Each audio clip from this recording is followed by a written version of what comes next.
Mon papa a créé la taillerie il y a 30 ans. J'ai toujours bien aimé être avec lui dans le monde des pierres. C'est pour ça que j'ai décidé de faire le métier de gémologue, même si lui était lapidaire. J'habitais sur la Pesse. Les activités là-haut, il y avait les boîtes à fromage et du lapidaire. Et comme l'école n'était pas tellement mon fort, j'ai opté pour le lapidaire. Ici, à la taillerie, c'est mon lieu de travail, c'est mon unique point de vente. J'y présente des pierres, je travaille avec des joailliers qui vont me faire des bijoux, donc j'y présente également des bijoux. Et c'est aussi ici que je réalise tout ce qui est expertise de pierre et toutes les analyses de pierre que je fais pour le magasin. La gémologie, c'est l'expertise, l'analyse et la connaissance de tout ce qui va être pierre gemme. Et dans les pierres gemmes, on a les pierres précieuses, les pierres fines, les pierres ornementales et les pierres organiques. Et moi, je me suis orientée particulièrement sur les pierres précieuses et les pierres fines. Le métier de gémologue est un métier qui est plus ou moins récent, puisqu'il est apparu en même temps que les pierres synthétiques, en 1910 à peu près. Ce métier a pris de plus en plus d'importance dans les années 60, quand il y a eu plein de pierres synthétiques, de verre, etc., qui sont arrivées sur le marché. Un métier où il faut bien se tenir informé des nouvelles synthèses, des nouveaux traitements qui existent sur le marché, des nouveaux gisements qui sont découverts, des gisements qui s'épuisent.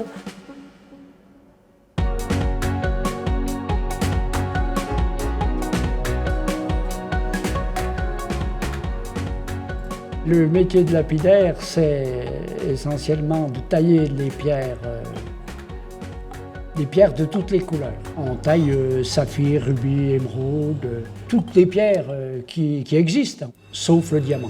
Ce n'est pas du tout le même métier. En outillage, c'est assez simple. On a des meules à tailler et autrement des outils, c'est-à-dire des éventions. Des éventions et des étuis, où on met nos broches avec nos pierres collées dessus, on les frotte sur la meule, à tailler puis à polir. Après, c'est les doigts du lapidaire sur la meule qui font le métier.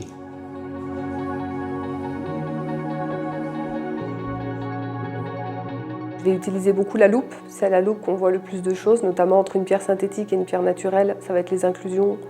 Il y a des pierres qui vont avoir une même couleur, mais qui ne vont pas être colorées par le même élément chimique. Donc on va chercher cet élément à l'aide, par exemple, d'un spectroscope. On va aussi pouvoir utiliser des filtres de couleur, comme le filtre Chelsea, pour arriver à séparer des lots de pierres qui pourraient sembler similaires, mais qui n'ont pas du tout la même composition chimique, donc qui n'auront pas la même réaction.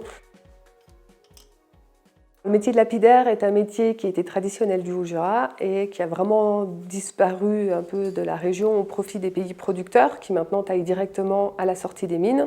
Et en France, comme on n'est pas producteur, on n'a pas de matière première. Il reste encore 3 usines de lapidaire dans le Haut-Jura qui emploient chacune à peu près une dizaine de lapidaires. C'est très bien qu'il reste encore le musée du lapidaire à la Moura.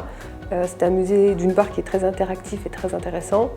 Et en plus de ça, oui, ça permet de continuer à faire vivre un petit peu ce métier de lapidaire, même si c'est sous la forme d'un musée. Mon papa a créé la taillerie à Bellefontaine, donc j'ai souhaité rester à Bellefontaine. Le Jura, ça reste le lieu traditionnel de la pierre, même si aujourd'hui il y a moins de lapidaires, ça reste un lieu qui a une symbolique.